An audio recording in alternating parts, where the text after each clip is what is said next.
Hi, this is Dorothy from TaiChiBozeman.com/rawfoodblog. You're in my kitchen again. I'm going to show you today how to do some raw pea leek soup, which I'm just so excited about because my friend gave me leeks from her garden, but also because it's so good. This is my third bowl this week.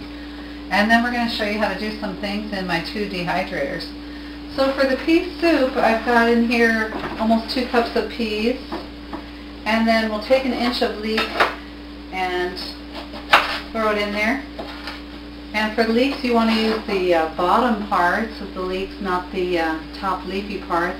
And they're really full of vitamin B1, B2, B6, C, and a little bit of A and calcium in there. They're so good for you. They taste like onions if you've never used them.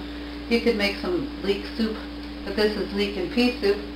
And then we'll add some water. It's really easy. A little bit of rejuvelac. You don't have to, but I always do. And then I'll add, got some garlic and parsley here.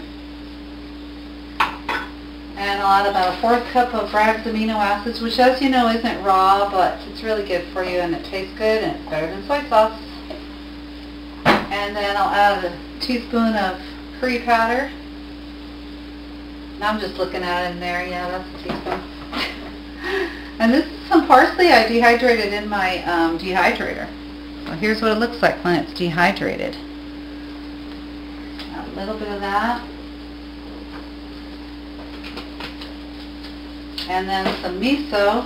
And there's different kinds of miso. You want to stay away from the soybean miso. This is barley miso, if possible. The soybean miso isn't that good for you.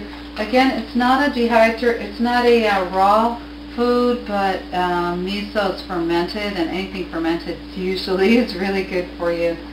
So I put in a little bit of miso, and that'll be your salt. And then you can blend it up to the desired consistency.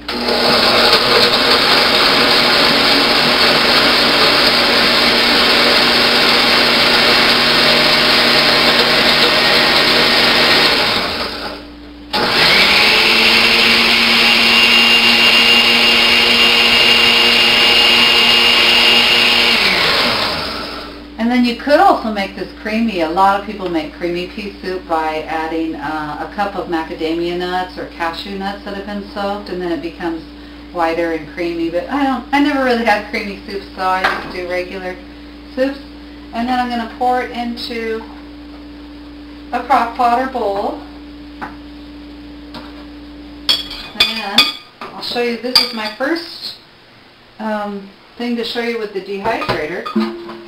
This is just a little bit warm from the blender. You could warm, a lot of people warm their soups up, raw foodists, in the blender. They just leave it in there for another 20 or 30 seconds or a whole minute. But I like to put mine in the dehydrator for an hour.